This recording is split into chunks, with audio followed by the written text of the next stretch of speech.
So that was the first time that I realized that there was going to be an opportunity because these guys started pulling me out of the locker room after games. These NCAA Division III schools and these ACHA Division I schools saying, "Hey, what are your plans for next year?" And then I started telling them, here's my situation. This is where I'm at. For some coaches, it was an issue to not have a lot of eligibility. For other coaches, it wasn't at all. They didn't mind, and so all of a sudden I started having these opportunities, and then it crossed my mind, like, man, I don't have to be done. Like I saw other guys moving on to go play college, but since my situation was different, I kind of felt like I was a little bit, cornered as to what my opportunities were going to be. But that didn't end up being the case. And as I went through my career, more and more opportunities came along, and it was a different time. People are like getting highlights and things like that of kids was a lot different, then than it is today. And so a lot of these recruiting things happened in person.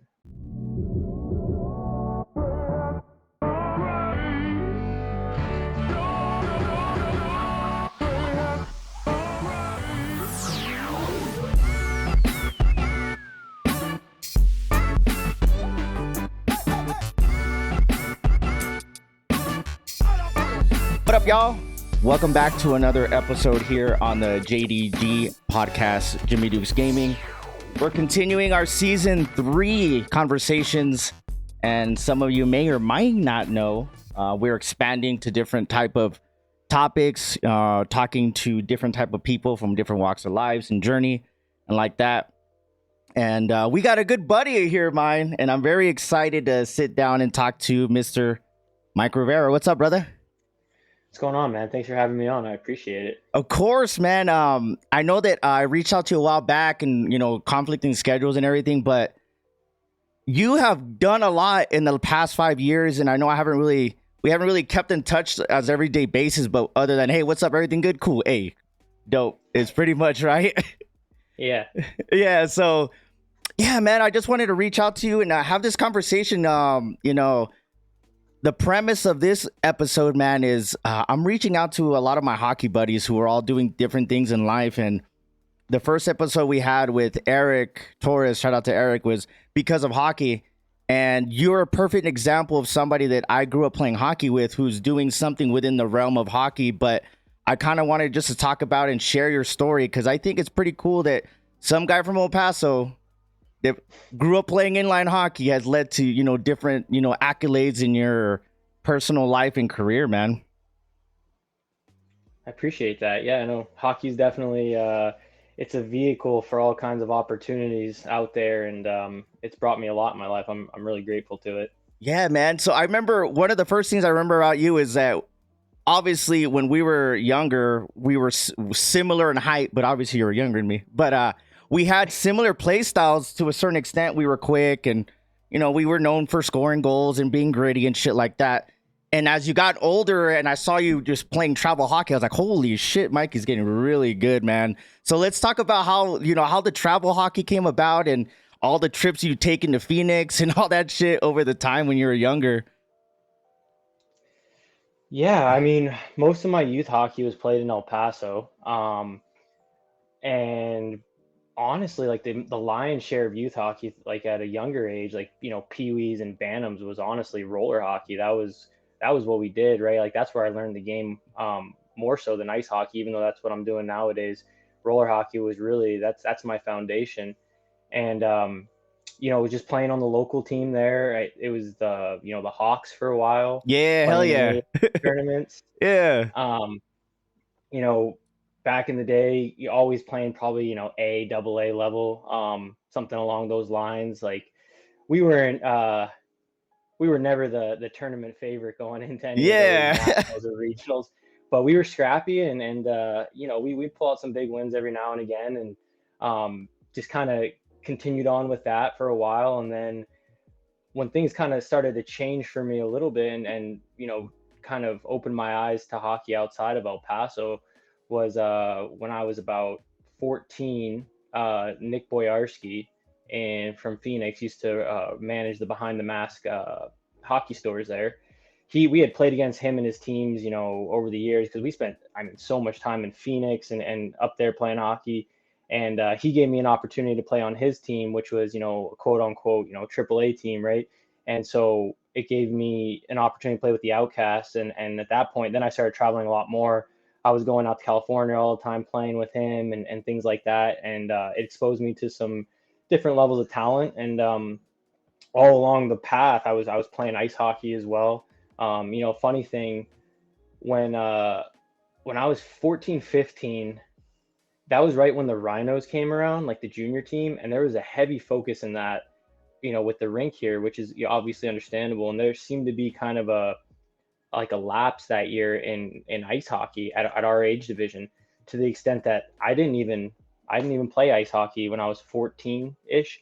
I took a whole year off because I was just doing so much roller at the Yeah, I time. remember. And so, it's kind of crazy, that ice is what ended up, taking me, farther. But at the end of the day, it was really roller that carried me as when I was playing youth hockey. Yeah, I remember when you were traveling. I mean, you were playing with the Hawks and on the Homeboys here, and then you would travel with Outcasts here and there, and you guys would go to those bigger tournaments. But I remember you just like jumping, like god damn. I remember the skill you just jumped over like 2 summers because you were traveling so much and playing out of town and playing with higher caliber players. Nothing against the guys that were from here, but when you start playing with a team that's more like, especially players who are used to a higher level skill, you could just tell the difference. Because I remember when we were young adults and we would thought we were badass and we would get our asses stomped at places, and I thought, man, I'm fast, I'm doing all this, but just that other level. So it was cool seeing you do that. And I remember another thing too. You guys would also play ice hockey, and I remember that the back and forth of that, because you were such a skilled player. Everybody's like, oh yeah, of course Mike's gonna do good once you got your feet under you. And I remember I was like, oh shit, this guy's playing inline, he's playing roller. And I remember you playing baseball in high school, right? I mean, you were playing other shit as well. It wasn't just hockey. Yep. Yeah, I was really into baseball. I mean, that year, so that must have been like my freshman year of high school, because I had a really good year of baseball as a freshman, and I had played my whole life growing up. I loved the game, and um, I got an opportunity to play varsity as a freshman. And so at that point, I'm kind of sitting there thinking, is this, how I'm going to pay for college? Like, is Yeah. baseball? I even considered, hanging them up, kind of, so to speak, right? Like, still playing casually, but not Yeah. taking it as seriously. And yeah, so I was doing, I was like around 14, 15, I was playing baseball, ice hockey, roller hockey, but mostly roller hockey and baseball. Those were the two things that I spent the most time doing. Ice hockey kind of became a thing a little bit later on. Yeah. I remember when we would play together, even in we were playing, I don't know if it was Paiho or the AAU one at the time, that we were playing for Black Diamonds, and you would play minor and I'd play up. And I would always try to pull you to go up, man, because I always felt like you were ready to play over with the adult guys, I guess you can say, because your skill level was around that time. You were already finishing high school at the time. And I think at that time, that's when you were like traveling a lot more, like as an adult, right? And there was an opportunity for you to go to Arizona, but you decided to come back to play for the Rhinos. So how was that decision making? Because I know that there was an opportunity for you there, and overall you decided just to come back home and just go all in on the on ice. Yeah, that's a great question. I mean, that was really honestly like the life altering decision for me. I mean, it changed everything. Um, so about I guess it was about 17, I got 16, 17, I got really back into ice hockey and started playing. I think we were playing like midget double A or something along those lines, and kind of started to really fall in love with it. I started working at the rink, and so I was just spending at the ice rink and spending tons of time there.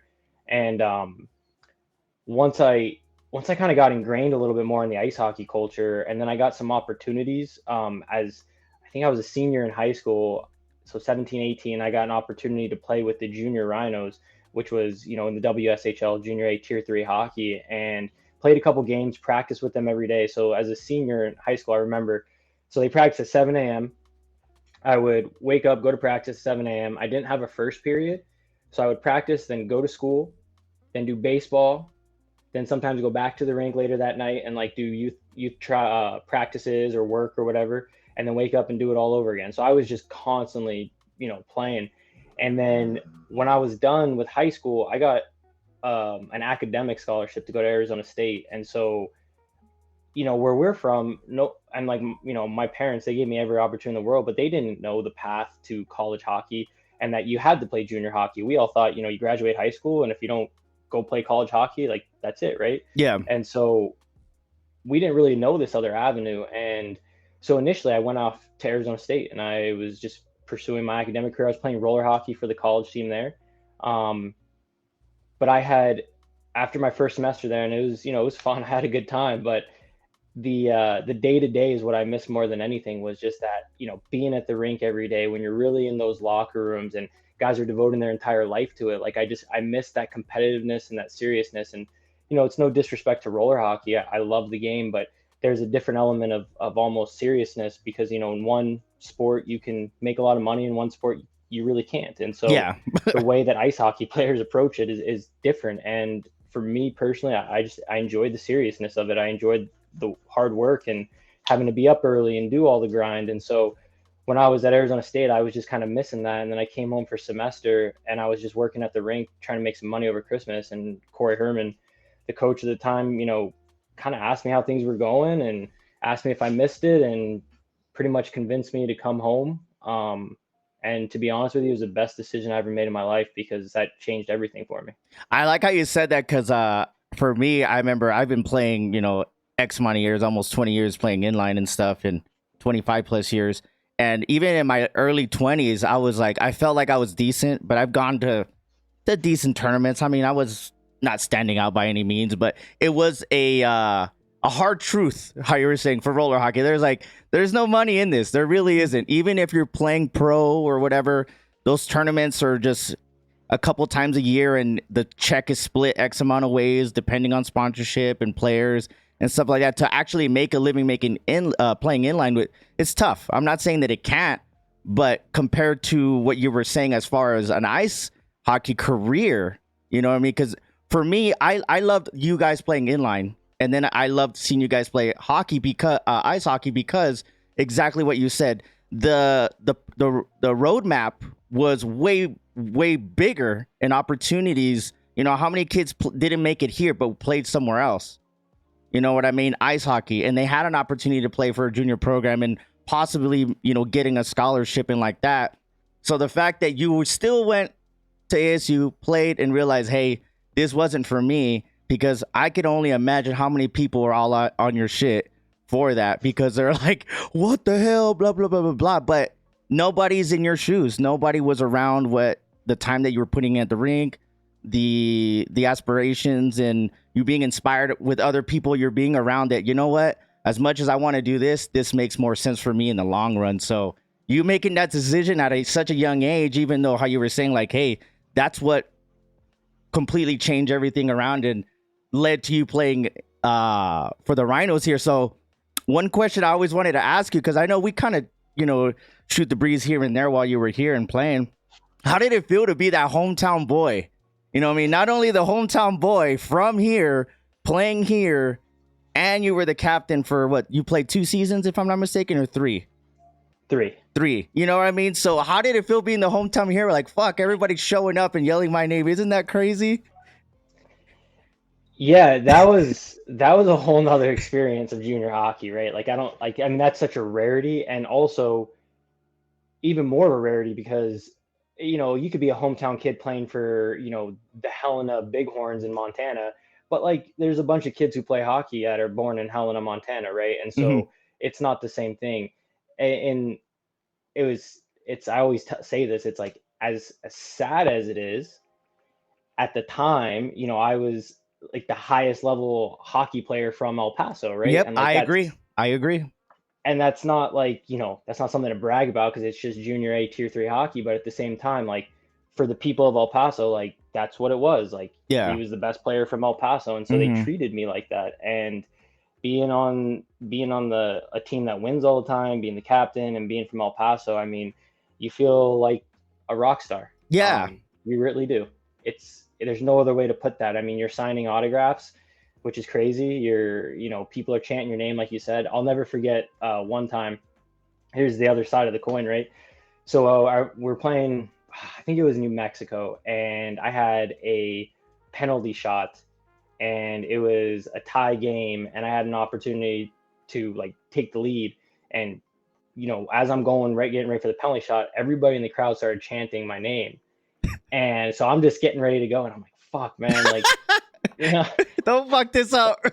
yeah. And so I go down, and sure shit, like make a move, fucking fuck it up, right? And so miss the shot, and it's just kind of like a huge deflation in the arena. And then I'm just skating back to the bench with my tail between my legs. The other team, as I'm crossing the bench, they're just feeding me, just giving it to me. Oh yeah, hometown hero, huh, bud? And just and so like there was two sides of it for sure. But being in El Paso and playing for the Rhinos and kind of getting that opportunity, that was special without a doubt. I like that you were bringing up the yeah, we're just El Paso, right? But the thing is that the support that we would receive, even when we were playing, travel hockey, how many parents would travel with us and cheer for us, and other cities would see that, hey, these little guys from El Paso, they're doing all right, they're getting it together. And I remember playing Black Diamonds at Tobin. It would be like 100 people in there. There'd be 100 people watching inline hockey at Tobin, and for us, it was so crazy because we weren't used to that. And second of all, other teams that would come into our rink, they're like, whoa, we don't get this kind of support at all, because already at the time the Rhinos were already doing well, and the hometown support was there. The fact that you just fit in there and had this opportunity to play and do well, because not only did you play, you excelled, you got better. And if I'm not mistaken, you guys won 2 back-to-back during that time you were there. Yeah, we won 2 division championships. Yeah, and that was cool to see, because fuck yeah, Mike is doing dope. Because I love seeing people do well, and obviously since I've known you for so long, I would just like, it was cool seeing you not only do well but excel. And I always say this a lot, like, I don't think, if people don't know you, they can't really say anything bad about you. I've never had any issues with you, or any parent say, oh, Mike's a dick, or Mike, the way he carries himself. I mean, you've always been a really good dude. So I love seeing good things happen to good dudes, especially when you put in the work. It's not like you were just offered an opportunity to play on the Rhinos. You actually had to skate and play. It's not like you were just like, oh, you're the home tie guy here, we're going to fit you in, we're going to put the C on your jersey, and hopefully people show up and shit. So no, yeah, man. So it was cool seeing that. For me as a fan and as a friend and an old teammate, it was great to see that from afar. I love that. And like a big thing for me, and I'd be like remiss to not acknowledge this, is growing up. So because there's such a low volume of players in El Paso, like the way that you play better competition is to play up in age groups, right? And just like you talked about back in the day playing for the Black Diamonds, you guys always wanted me to play up with the pro team, and I was always the youngest guy, with you guys. And whether it was like the Zach Blake, the Alan Torres age group, so the 90 birth years. So I'm a 92, those guys are 90s. Like those guys had a huge impact on my hockey career, because I always played up with them, the Tony Bardalis, all those guys, because they, like, when you're playing up, those guys pushed me, right? And they made me mature. And maybe one of the reasons why, I don't treat people like shit is because those guys kept me in check, right? Like if I wanted to be the cocky kid, they were going to put me in my place real quick. Like all you guys were, and then later on in life, then it became you and Skylar and all those guys on the Black Diamonds. And you guys, kind of helped mold me and make sure, I think you guys did a really good job making sure my head never got too big, but at the same time, like supporting me and trying to help me get better. So, cause you guys knew that I was still trying to do things with the game. And so for me, I owe a lot to like playing with the older guys, to be completely honest, because it helped me mature. And then you get to junior hockey, you're 17 years old. I'm in a locker room full of 20-year-olds, my first year, just a skinny little kid. And I was like, man, this is like an environment that I'm used to. I've always been the little guy in the room and the younger guy in the room. And so it was not my first time going through it. And so I got a lot of respect for you guys for, helping me out along the way. I think and I'm glad you said that. I appreciate that. But the same thing trickles down. How many, like, I grew up playing, I started when I was 11.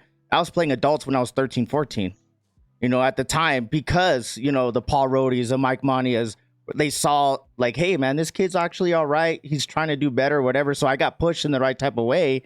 So it's cool that, even though our community of hockey is really small, everybody was pretty supportive as far as like, I mean, bad apples here and there, just like anything else. But as far as overall, as a hockey community in El Paso, I think everybody was wanting to everybody to do well. So I think it's just it shows the commitment to, as far as hockey in El Paso, how everybody was, even though we were a small market, everybody was trying to do better and exceed and try to do better in life when it came to that. But as far as when, we were playing with the Rhinos, you came back from, ASU, you settled in, you played here 3 seasons. Once you were hitting that age gap, well, I think it's 21 or 20, where you can't play juniors anymore. Is that correct?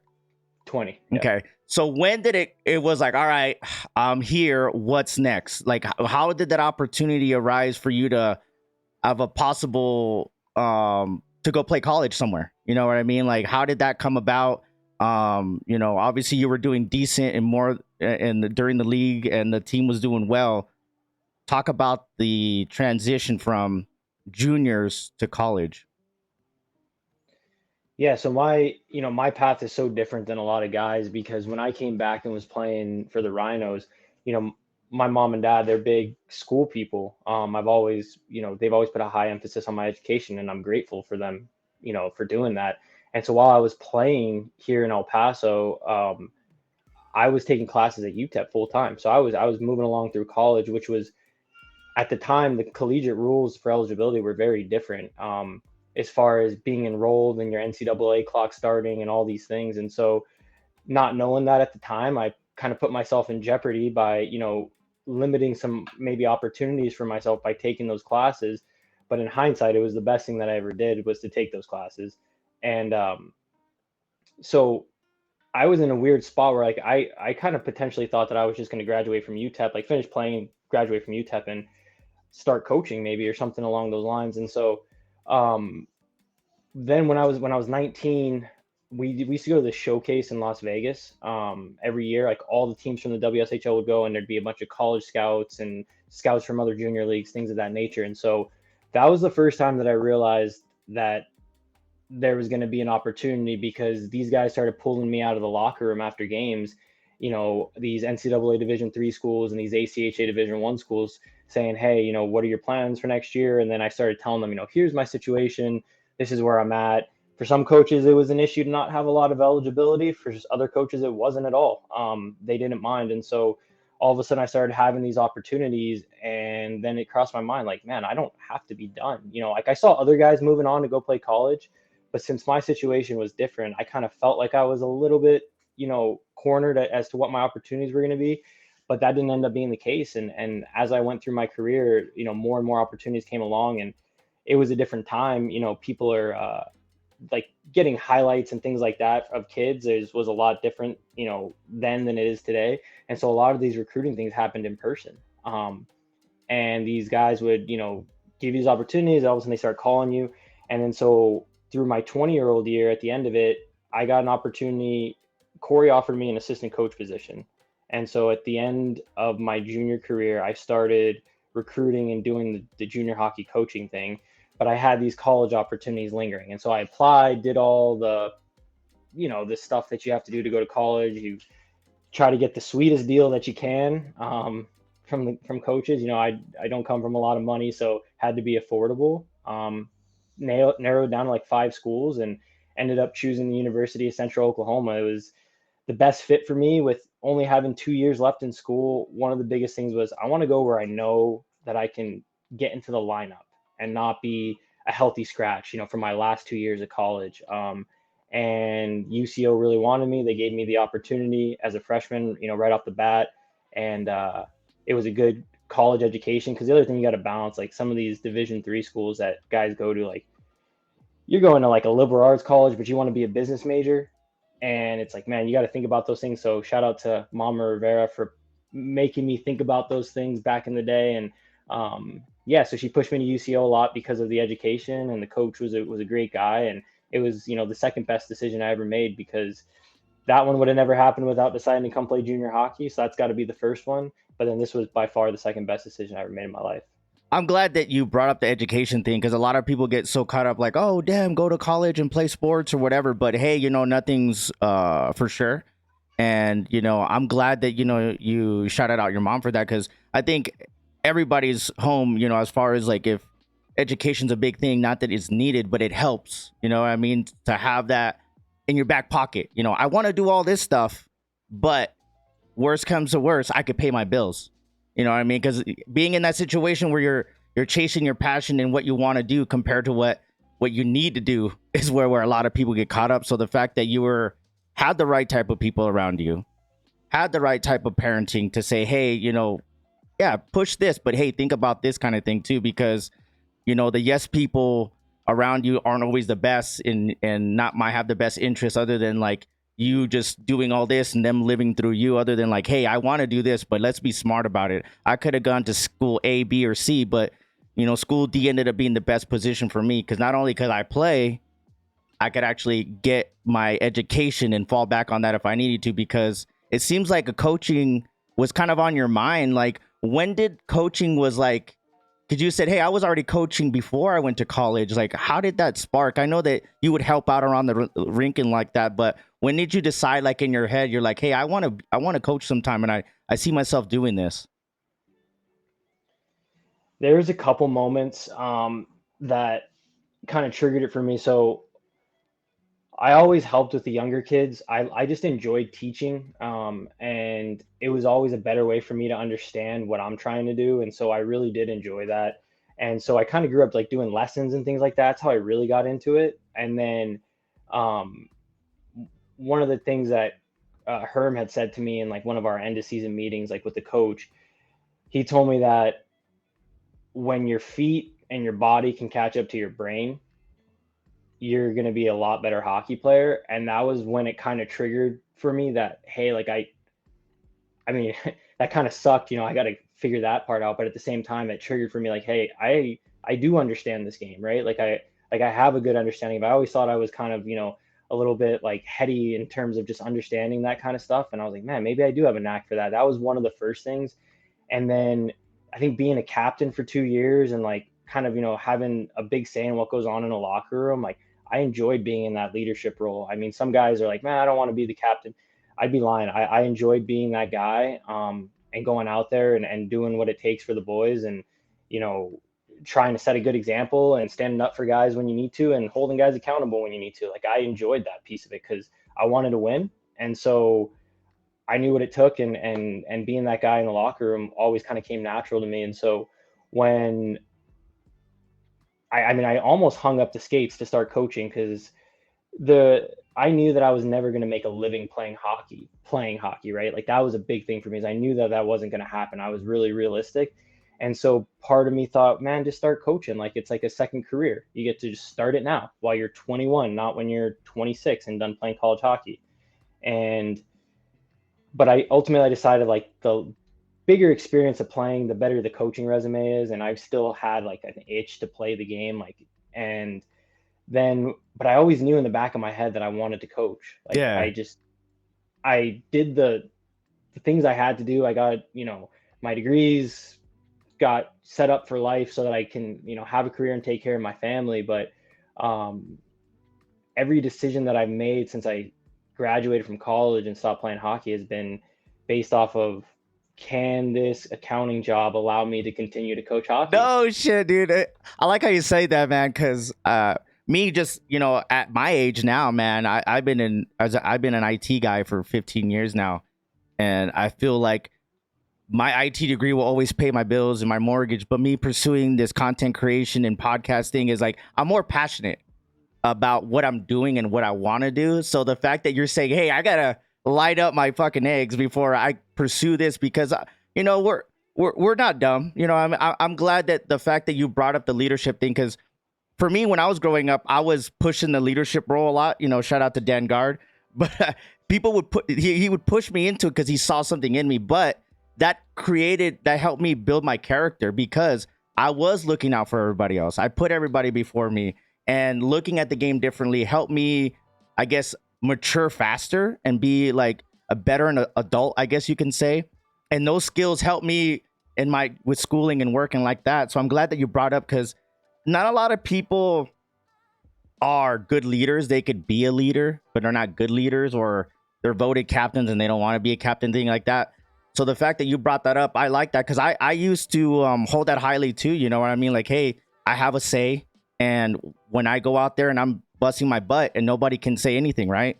If I'm out there blocking shots, getting my ass ran over, you know what I mean, over and over again, but I'm getting up and skating, nobody can say, hey, that kid doesn't have heart, or it just brings that out of everybody to skate harder. So I think that's very important for a lot of people to understand that all those things, because of hockey, like I said, it helps us mold us, and you said that it builds our character. So I wanted to kind of touch on when you were in Oklahoma. So you get there, you're playing, you're like, oh damn, these guys are flying.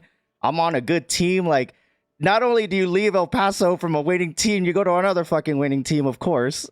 You know what I mean? So talk about a little bit, just playing there, the time that you did, and how it was, and some of the experiences you were able to do while you were there, man. Man, junior hockey was unbelievable. College hockey was just as good, if not better. The college hockey experience was awesome playing here in Oklahoma. I came to a team that was like a top 15 team in ACHA Division One. Kind of, had a little bit of a cup of coffee at the tournament, going to the Final Four and things like that.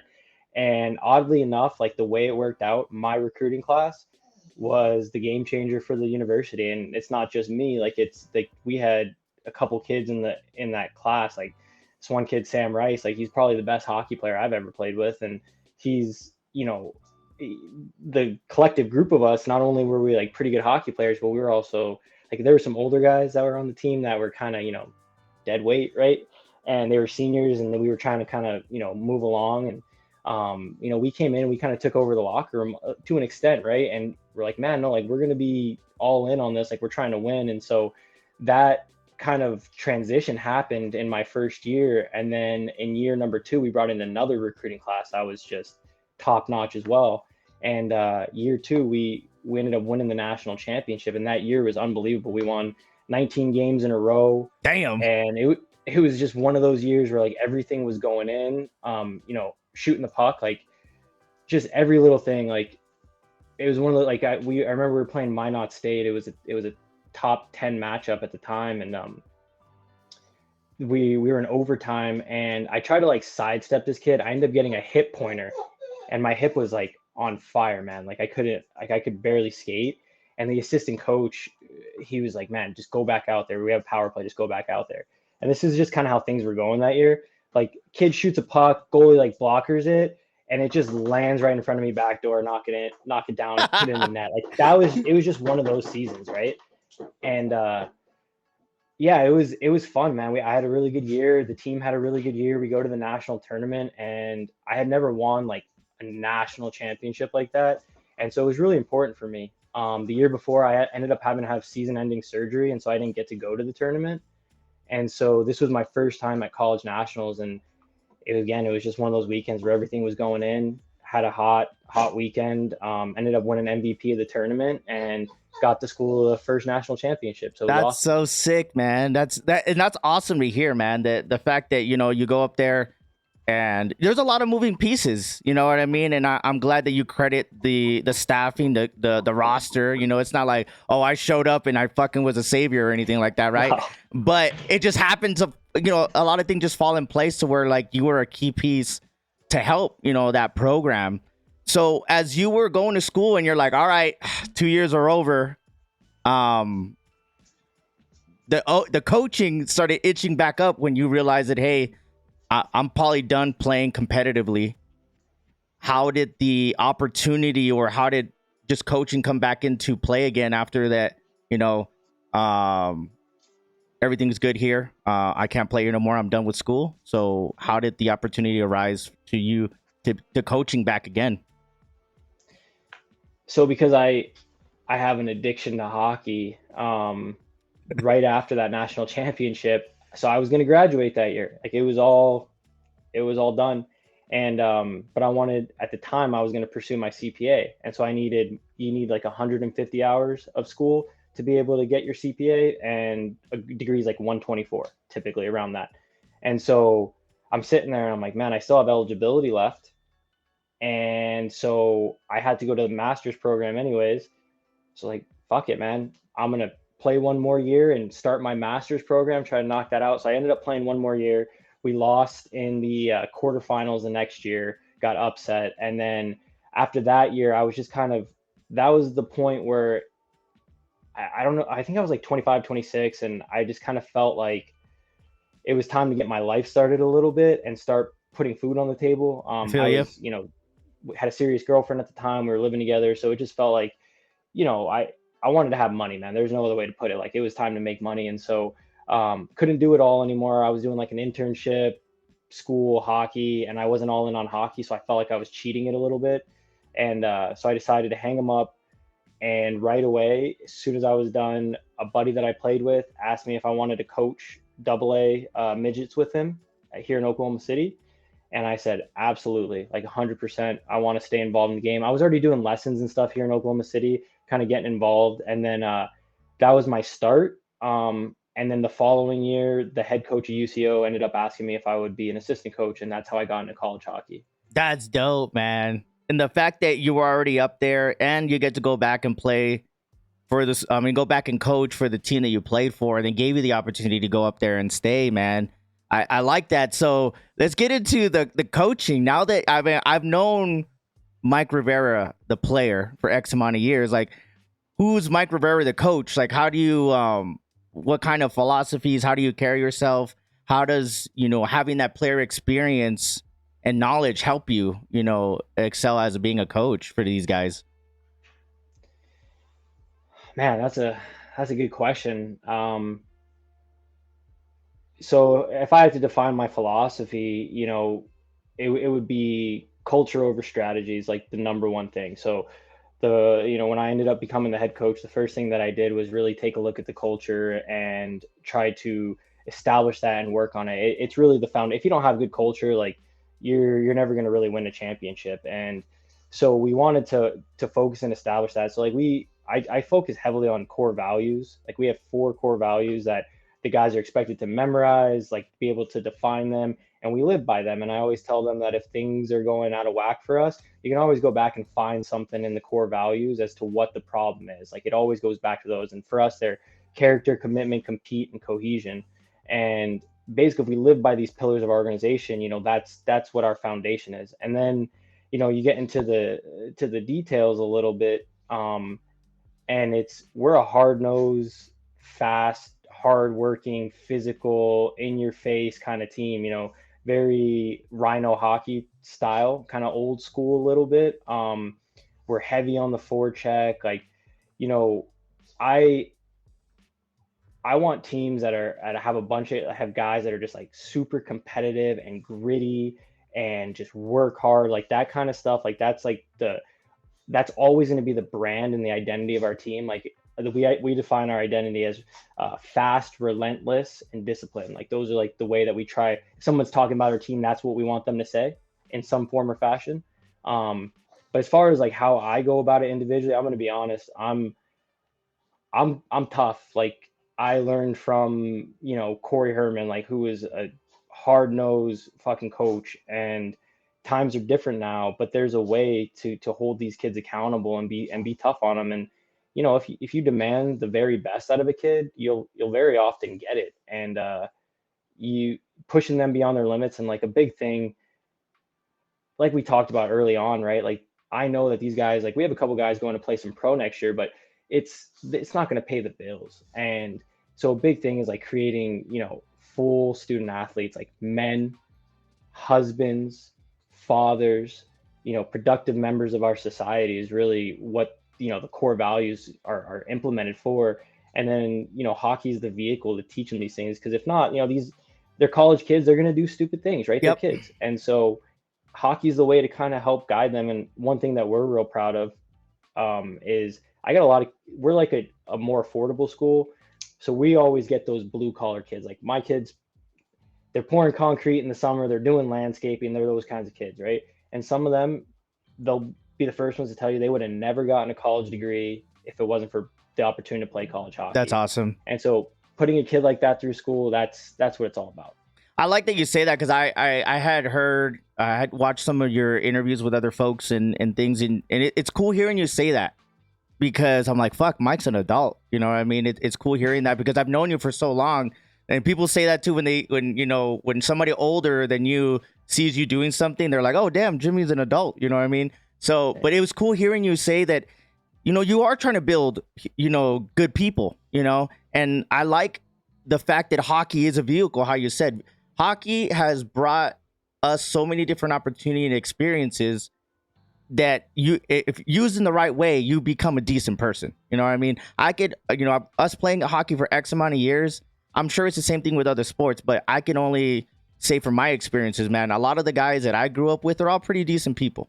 You know what I mean? They're all pretty good people because of hockey. The ones that kept around and kind of, weren't a-holes or anything like that. But, hockey is a vehicle to, give you opportunities. And the fact that you were saying like, hey, pro might not be your thing, but hey, you come here, you bust your ass, you can get a degree and you can have a career after hockey because you're so good at hockey. It gives you the opportunity to have these other things. And some people might not realize that, but I'm glad that you brought that up and you let these guys know, like, hey, man, you can do this X, Y, Z. You can bust your butt here and you can get an education. And you were never thought of it because you never thought hockey was even a choice to do that in college. So it's awesome you say that, and it's awesome to hear that people starting to look up to you as far as when it comes to that as a coach. You know what I mean? Because you can relate a lot. Like, hey, man, I've been there. I literally have been there. I've done this. I've done that. I played here. I played there. I've got my butt kicked. I've done well. I haven't done well. And now that you have the opportunity to share that experience with other people, because one thing I like to tell people, especially when they talk to me about IT stuff, I'm like, look, XYZ, think about this, think about that. There's different ways to go about it, but I have the experience to do that. So it's cool that people can ask me like, hey, I'm getting into this. What do you think? I'm like, all right, cool. I'm going to be honest with you because not a lot of people will have that shoulder to tap on like, hey, Mike, here's my kid who's 14. He wants to play ice. He wants to pursue this and this. You're going to give him a heads up and be like, all right, well, if you really want to do this, this is the kind of things you're going to have to do because you have the experience. Not a lot of people know that. They just hear things from the internet or what they see on YouTube or whatever, and these backdoor handshakes to get people in certain places, but you still got to put the work in, right? Yep, 100%. No, I mean that's so true. Like being able to draw from experience and tell these kids because they come in, right? And just like I'm sure I was like just a hard-headed, I know everything, I know the best way to do it kind of kid, right? And to be able to say, hey, dude, like, look, like it's about more than yourself. Like nobody really cares. You're not that important. You need to, have some humility here and be able to take a look at yourself and have some self-awareness of the things that you can be doing better. And I can say that because I made a lot of mistakes and I can tell them like, dude, I fucked up, look at my assistant coach. I'm like, I know this guy fucked up too. Like I went to school with him, and be able to tell them a couple stories and say, you're not the first guy to do this. And, it's just a bump in the road and being able to help them, get through it. And, I guess like a big thing is like being the coach that you always wanted when you were playing. Yeah. Right. Like that's what it really is. Like, you're kind of coaching yourself as a 12-year-old is the way that I try to look at it. I like you say that because I've always enjoyed coaching. I mean, I did little things and help out. I wasn't really like coaching, but I always felt like I could add some value when I would say something to like the other coaches that were, had their younger teams or whatever. Or I was more like, think about this, think about that, these little skill things, not overall like game planning and strategy. I mean, by all means, I didn't know all that, but to be able to speak from experience and people value your opinion and your comments and what you're trying to help them in and point them in the right direction. But as far as the coaching, so now you're coaching, what I mean, you're at home, you're in in Oklahoma, you're there and you're coaching. So talk about some of the experiences of being a coach. If I'm not mistaken, I heard that you traveled across the world and some shit like that. Talk about some of the cool opportunities of being a coach and how that has change your life as far as when it comes to that part after playing and now just focusing on coaching and, doing that full time with, whatever you got going on. Yeah, it's it's a lot like starting a playing career, right? Like you come into the coaching realm, you're a head coach. I think I was like 27-ish, 28 when I became a head coach. And, That's so you know, crazy. everybody's looking at you like you're just, you know, like this guy doesn't know what he's doing. And so, you know, you got to get in there and try to prove yourself, right? Mhm. And so I'll tell you what, like you spend a lot of time at the rink when you play, but nothing compares to when you coach. Like it's twice as much work, twice as much prep. And, you know, we've been lucky enough to have some pretty good success. You know, I've been the head coach for 3 and 3/4 season. I took over midway through a season in 2019 and then COVID. And then, so I've had 3 full years as a head coach. In those 3 years, we went to the national championship game and lost, quarterfinals and lost. And then this year we went to the final four and lost. So we've had some pretty good success, and that success has allotted me some pretty good opportunities along the way. And one of them is, you know, every other year, our league takes a group of the best American born players to play in an international tournament. It's called the World University Games or World University Cup of Hockey. It's like it all alternates in terms of what the tournament is. And they do an interview process and they pick, you know, what they consider to be some of the best coaches in the ACHA. And the guy who got picked as head coach, you know, I had never really known the guy before. And he gets to pick his assistants, but we went through this process together and he liked the way that I approach things. And now he's one of my best friends. He coaches at Adrian College up in Michigan. They just won the national championship. He's a stud. He's a really good hockey mind. And so he picked me and we were able to go over to Romania, parts of Crazy. Romania. Dude, it was Romania is wild, man. Wild. It's a different world. And yeah, we got to play, like I got to coach internationally, and we had a really, man, it was cool because like, you know, like the guys on your team, like your lower end guys are going to be at this level, but like the lowest end guys on this team were like at this level, right? Yeah. And so everybody could play, and it was fun. And we ended up winning the whole thing, and No it shit. was yeah, it was a blast. We got a gold medal. And it's cool because like they treated us really well, and like we were in this little village out in Romania, and man, they packed that barn out.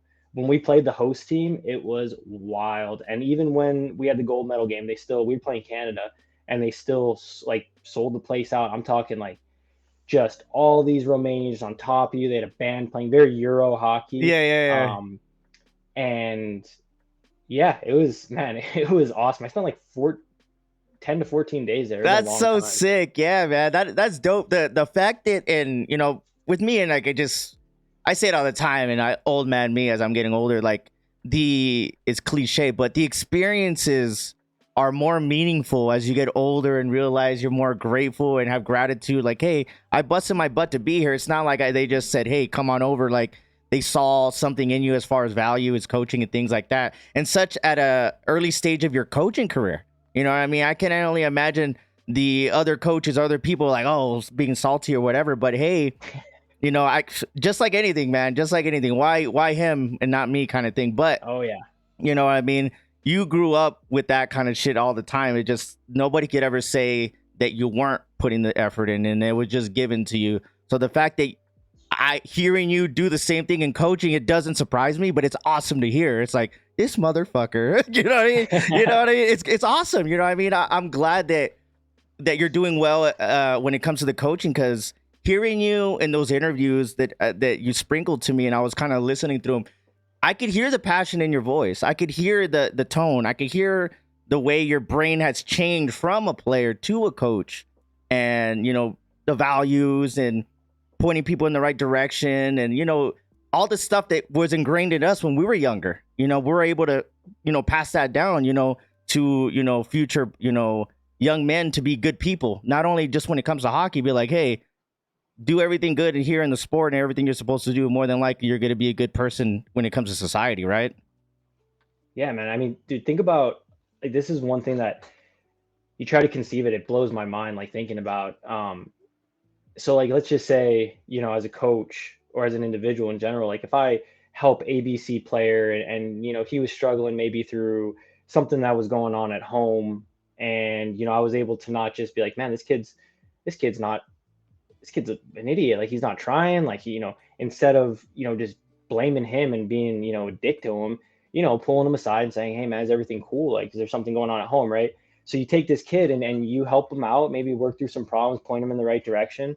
and then that kid goes to help another kid in the future, right? And so like this ripple effect that you create of like these good people that our society, in my opinion, so desperately fucking needs, and to be able to have that impact, like it's incredible. And hockey, once again, is the vehicle that allows you to do that, because it's not like you're just walking around. I'm not walking around the accounting office being like, man, how can I help you today as a person, right? Like that's not exactly how it works in Yeah. corporate America. But as a coach, like you have that opportunity, and so I always think about that. I'm like, man, if some of the stories and the lessons that I've told a kid reach three other locker rooms that I have zero connection to at some point, like that's pretty cool. Yeah. I like how you said that because as we get older, we think about that kind of shit. Because I've had people starting with this whole podcast thing, man. I've been doing over 2 years now, and I have conversations with different people, and I have people like, "Hey, Jimmy, I listened to so and so, and when you said that shit hit me, man. I didn't think about it that way. Just your perspective of you saying that or whatever made me change my mind." And that's why I like hearing. It's not like that's like my goal, but the fact that me just having conversations with people enlighten somebody or give somebody a different perspective and helps them is why I like doing this, and having people like you to talk about your journey and things you've done and not done and how you carry yourself, because it is important. And nowadays we need fucking people like us, decent people, because how shitty are people nowadays? You know what I mean? It seems like it's gotten worse. I don't know. I mean, but as I gotten older, I've seen like, God, man, we got a lot of idiots everywhere. Like me being a parent, like I just look at other parents when my kids are playing sports and I'm like, whoa. Like, yeah, stay away from that kid. I'm not talking to that parent. You know what I mean? Just like, you guys are on different wavelengths. Like, you guys not live in this world. Like, what the hell's going on? But it's not instilled in them because they don't know. You know what I mean? Having that opportunity to change that is cool that you say that, hey, I love coaching and I'm pursuing this, but at the same time, I can make some change in somebody's lives, and hopefully it passes down and their experience with me helps them become better and so on from there. But with all that being said, man, seeing you fucking skate when you were X amount of years old, you doing well growing up and pursuing this hockey thing, then a lot of people can't only do just overall, but being from El Paso was dope. You know what I mean? I've always said that. I've always said, I think you by far were the best talent from like my generation. I don't know. I'm sure there's a lot of really good kids now or whatever, but I remember from my experience, even see like, damn, Mike is probably one of the best players and got to play at different higher levels because of his ability. And not only ability, you were a good kid. It's not like you were really good and an asshole. How many times have we seen that? Where you see really good kids or really good players, but nobody wants to play with them. You know what I mean? Yep. You know what I mean? So the fact that you're also a good dude and everything and got to experience all that, go out of town, play for the Rhinos, go to college, and you're coaching. Because why? Because of fucking hockey. You know what I mean? And it's crazy. Hockey, I'll be honest, like it's given me everything in my life. I mean, straight up, it's without hockey, I don't go to the college that I go to, know the people that I know.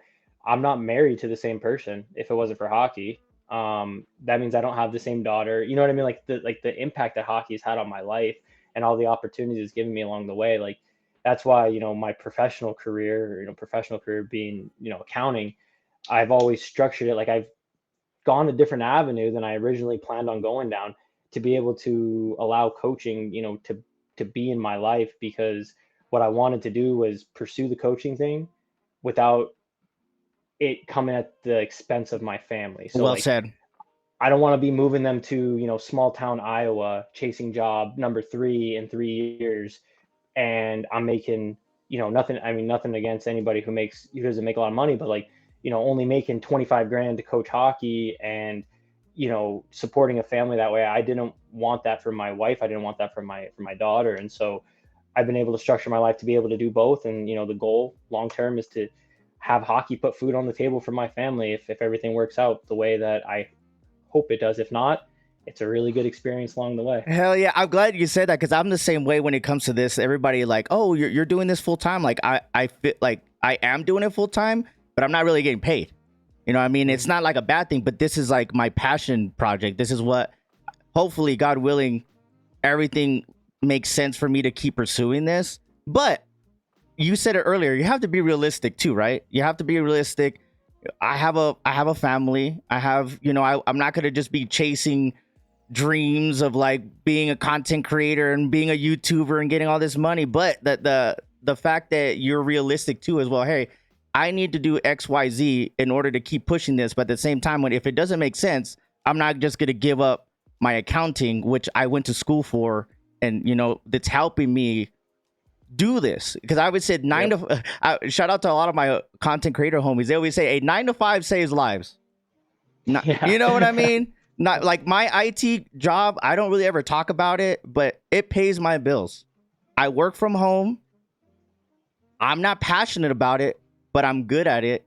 And I always will have an IT job. The fact that where I'm at for X amount of years, I can't complain because it lets me be home and pursue this and be around my kids and my wife, and everything's good. So the fact that I love hearing you say that, hey man, I want to keep pursuing this, and God willing, if I'm able to keep juggling the both, and hopefully the coaching surpasses your accounting, is I think what everybody wants to do in life is eventually do what they want to do, and hopefully you're able to live off of it, right? Because everybody Yep. wants to be a rapper, everybody wants to be somebody, right? Or something, but it's not always going to pay the bills, right? Let's be No. honest. Exactly, man. No, that's, I mean, right there, everything you said. I mean, that's exactly how I'm living my life. Like, I mean, accounting, I'm not super passionate about it, but I'm good at it. It's the next best thing for me if I'm not in hockey, but nothing beats hockey. And it's like, yeah, we do this full time, even though it's not what's really paying the bills. But when you love something that much, it doesn't really feel like work. Right? You know what No I mean? shit. I say it all the time. Damn, Jimmy, you'll be doing podcasts all the time. You'll be doing all these edits. I'm like, it's not work for me because I enjoy doing it, but I'm fitting it in where I can. I go to all of my Oh yeah. I go to all my kids' practices. You know, I go to all their games. You know, I have no issues with my wife. Think, you know, my wife is awesome, super supportive of whatever I got going on. She's got stuff going on. So everything like is in the place, it's working out, because you know you have to have a good partner. We were saying that a little bit earlier, just having that good partner to understand that you're both trying to pursue different goals, but you got to make sure it all works, because if one thing goes over another, like, oh well, Mike's always gone, he's coaching, he's not around his kid or around his wife or whatever, like, you know, you don't ever want to be that way, because I feel that a lot of people get so caught up in pursuing things but are not realistic. And for my experience, just a small story, I've been doing content creation for over 4 years. It's not really paying bills. I've seen people come and go, and they're like, "Damn, Jimmy, you're still doing it?" I'm like, "It's not hard for me. I love doing this. It's just like everything that I've done from before has led to me being decent at this." And I always jokingly say, "I'm like, man, I remember when everybody would make fun of me for having my record myself playing hockey tournaments, and I would put them up on YouTube, and everybody would make fun of me. Oh, you think you're so badass?" I'm like, dude, I just enjoy making the videos. I had no Yeah. idea it led to me like recording and editing and wanting to put videos out and shit like that. All those little things had led to me be doing this now, and fucking hockey was a part of it. It's so Yeah. crazy. It's so Man, crazy. you've been creating content as long as I've known you, pretty much. I mean, definitely at least when I was a teenager and beyond. If you were doing it when I was younger, I just probably wasn't aware, but I remember like all your YouTube videos and all Hmm. those things. And man, every guy who says something, it's the same guy who would love a fucking highlight reel of No themselves shit. out there. Yeah. They're just incapable of doing it themselves. I'm Yeah. one of those guys. Like, I can't do that shit. And Right. so, yeah, you've been doing it for forever, man. Like, I always remember that. So no surprise to what you're doing now at all. Yeah, right. I enjoy it. Like I said, it's fun and it's cool, because one thing I use to my advantage, and you've known me for a long time, I'm really personable. I'm really friendly. I feel that I am.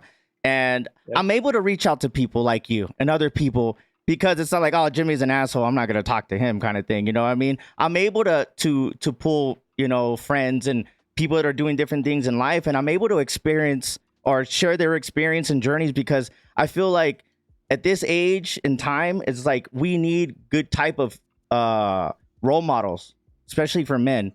Is just having a good role model around. If it's, you don't have a brother, you don't have a dad, having a good friend or somebody that's looking out for you in the right type of way and guiding you.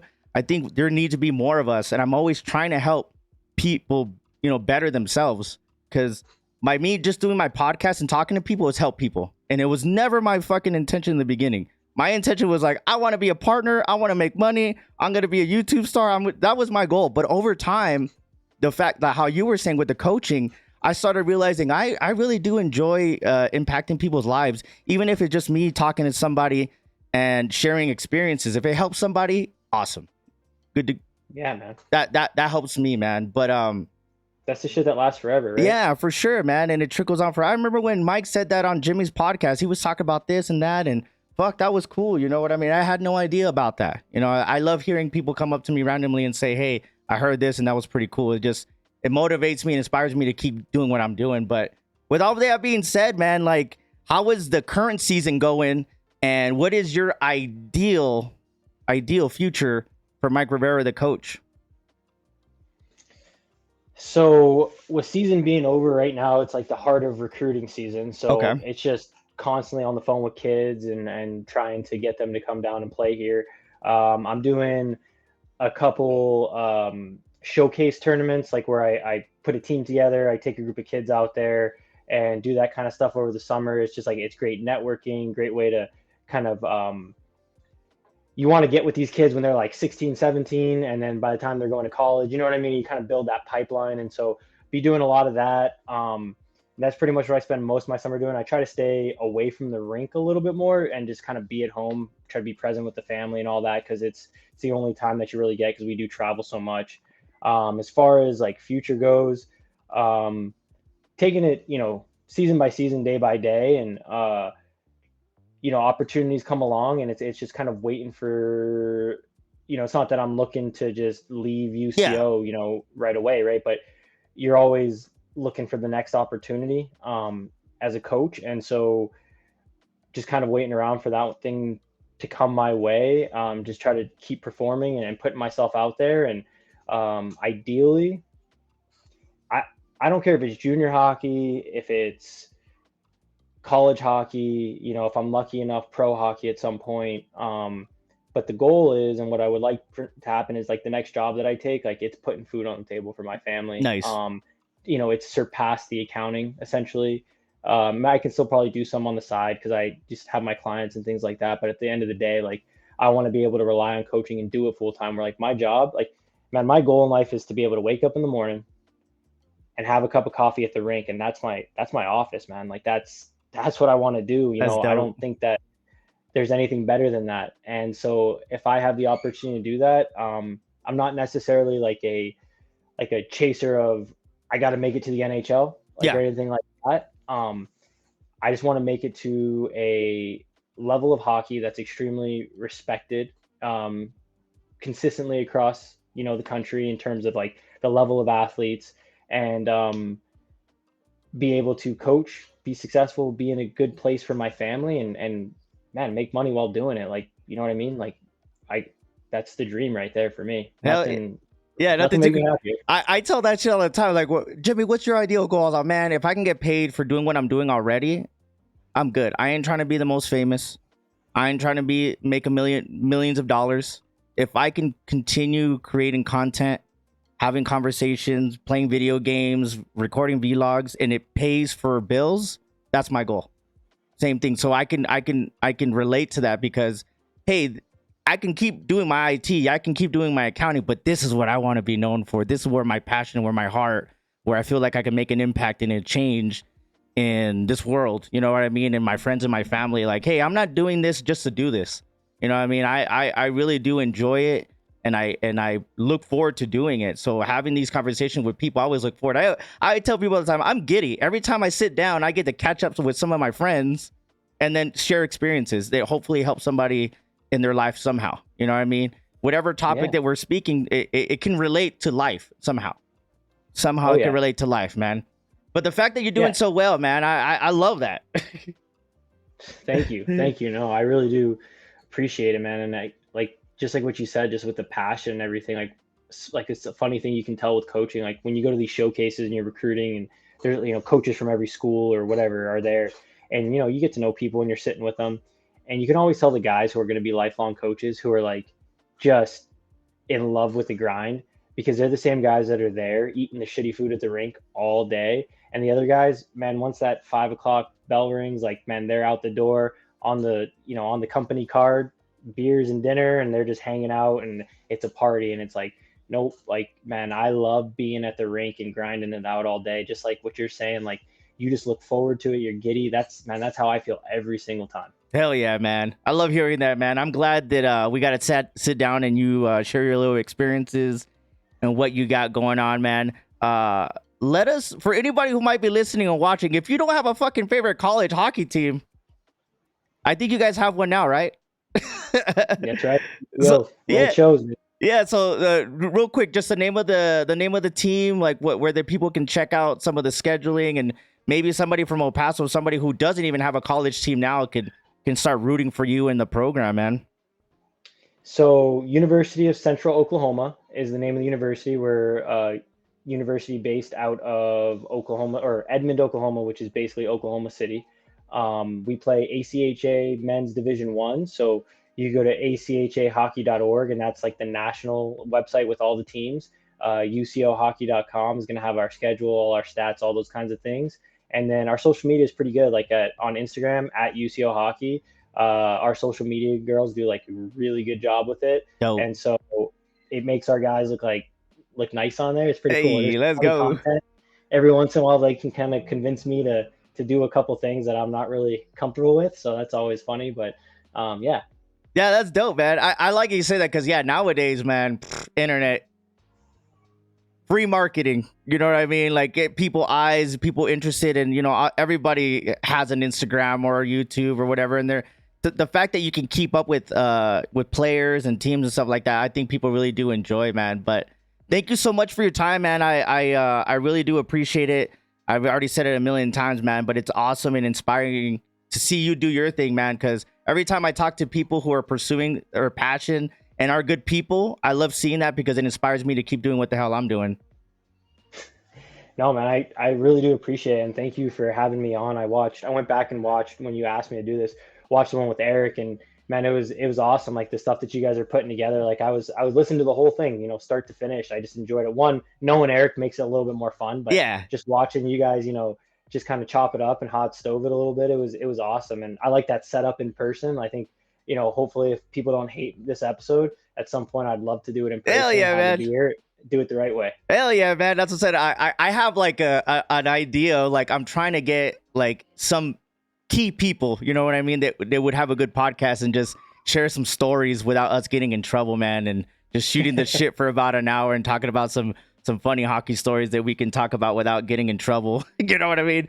But yeah, man. But thank you so much for your time, man. I appreciate you, man. I'm definitely just gonna keep in touch with you, and I appreciate you sharing your experiences and your journey, man. And it sounds like somebody's calling you. Yeah, she's about ready for me, I guess. Yeah, man. Well, thank you so much for your time, man. I'll keep up with you, and you guys take care. Thank you guys for watching and listening, man. We got so many different episodes. Season 3 is in full steam. We're aiming to have either 3 to 4 episodes a month, and make sure you guys check it out. I'm not just a streamer, guys. I say it all the time. I'm not just a streamer. I'm not just a podcast guy. I'm doing vlogs, I'm skating, I'm doing jujitsu, I'm doing all types of shit. So if you like my shit, cool. If not, we appreciate you listening and watching. Until next time, peace out, homies. Y'all take care.